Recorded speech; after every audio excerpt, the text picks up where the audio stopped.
here's Brody Brazil. You know, for the San Francisco Giants this season, it really feels like the main focal points are the big picture items. Stuff like the superstars and Blake Snell, who recently threw that no-hitter, or Matt Chapman or Jorge Soler when he was on this team. How would they do and help the team throughout the season? But even more importantly, can this club come together in the second half? Can they make the playoffs, have a run, do some damage, and see where things finish up?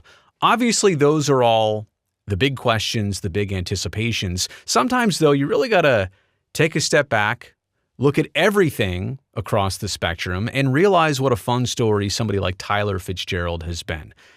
I say biggest surprise of the season. I guess there could have been a few surprise items, some for the positive, some for the negative, but I think Tyler Fitzgerald, and watching him in the last couple weeks, has been a lot of fun, because I don't know that everybody saw his home run tear coming. Not just the home runs, the offense, but also the way he's been playing shortstop, what he's been doing at the leadoff position when given that opportunity.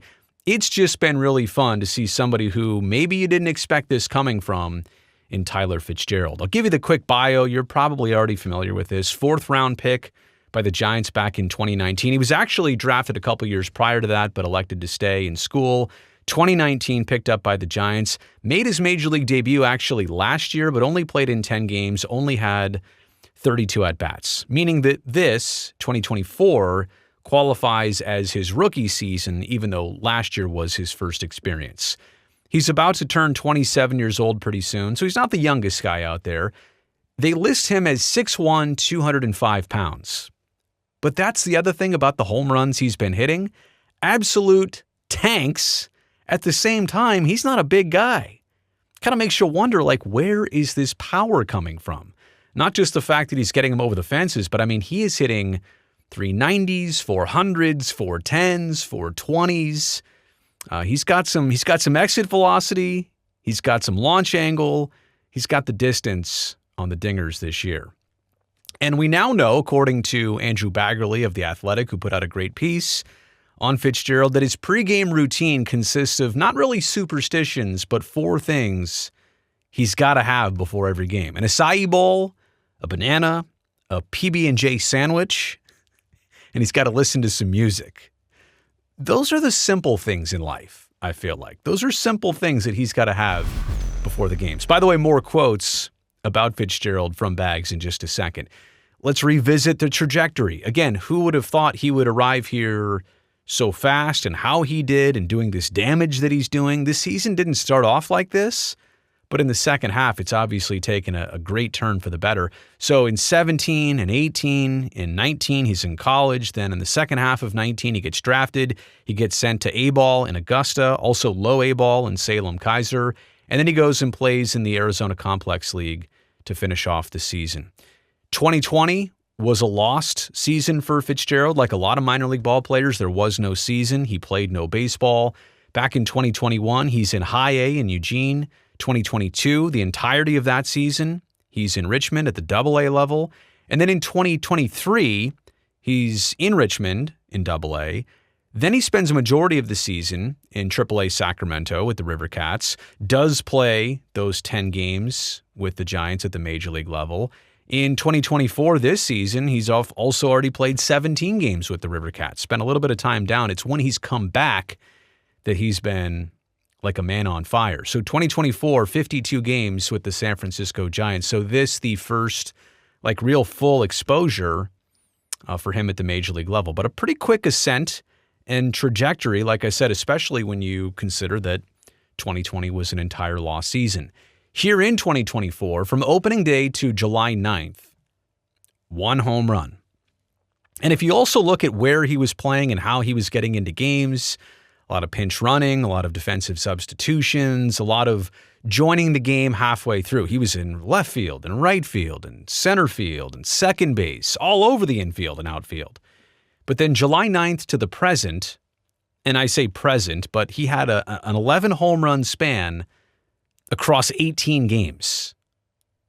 And his batting average from July 9th to basically August, let's say 7th, the batting average also improved from 278 to 317. I'll take a 317 hitter in 2024 any day of the week. as I said before, he was also playing multiple positions for Bob Melvin at the start of this season, so hard to find a rhythm, hard to find a role, hard to find yourself in the lineup on an everyday basis. And now when shortstop kind of opened up, here he is taking advantage of that. He's been the everyday shortstop. He's not in a bunch of multiple different positions. And yeah, he's been in the leadoff spot quite a bit for the Giants. And he joins elite company with that 11-homer accomplishment. It was actually in a 17-game span. I mean, look at the Giants players, according to Sarah Langs. By the way, friend of the channel. Love the work of Sarah Langs. Check her out. S. Langs on Sports. Tyler Fitzgerald in the same conversation as Barry Bonds, Willie McCovey, Willie Mays, and Mel Ott, and some others. Those are the only Giants players to have 11 homers or more in a 17-game span. He was on a heater, but it's not just that. And you'll see the Logan Webb quote here in just a second. It kind of now makes you wonder, okay, did he figure some things out? Is he a really good ball player? Granted, that pace is going to be tremendously difficult to keep up. But did the Giants find something here? Did they find a next shortstop, but also maybe corner outfielder or utility person? Did they have this realization that although he's not going to keep that up forever, that he could be a really good player for a long time? Here's what Logan Webb said. He's been pretty fun to watch. It's not just at the plate. He's been doing it all over. Every game on defense, too. He's diving for balls, making every play. It's just the whole thing. I'm just excited for him. Right? And that's the excitement of somebody who feels like they've just figured it out. Here's what Brett Wisely said. He's my favorite player. Every day after we throw their catch partners before the game, I tell him, dude, you're my favorite player to watch. He's got to be seeing a beach ball, like at the plate. It's the best feeling in the world. He's got all the tools and he puts them to work. I mean, he's out there hitting homers and he's still running his butt off down the line trying to get hits. That's from fellow infielder Brett Wisely. Mike Yastrzemski, with him, you just see how his confidence is slowly growing. I don't think this is just a hot run, which was a question for me, right? Is this just a surge? I mean, we knew what he did to start this year, but maybe he's young and he's figured it out. And there are adjustments to be made. The league adjusts to you. You have to adjust to the league, and maybe he'll go through some of that. But Yaz says he's really getting better as a player. He's taking advantage of mistakes, but he's also been hitting good pitches. He's really intense about keeping track of his at-bats, when he faces guys, how much they pitch him or how they pitch him. His preparation sticks out the most to me. He doesn't miss a beat.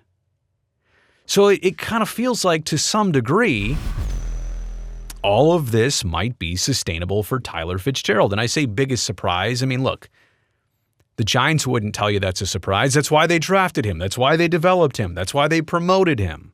That's why he made the team at some point. So I'm saying from the outside looking in, it's somebody that was not greatly on my radar, but has made a difference. And like I said, also, this season is not about, is Tyler Fitzgerald a good player or not? No, this season is all about, what did the superstars do for the money you paid them? And can the Giants have a chance at the playoffs? Can they get in this race, this wild card race? Can they get over 500 for any sustained period of time? At the same time, can they qualify for a playoff spot after 162 games? But I'm also here to say, just sidetrack it for a second. Enjoy Tyler Fitzgerald and this accomplishment, and probably the fact that it could last for quite some time. You made it here to the end of the video. You know I really appreciate that. Thumbs up down below. That helps me in this video and this channel. And also, I would love it if I could see you back here next time. The best way to make that happen is if you would take a second right now, go down there and hit that subscribe button, and we'll do it again next time. See ya.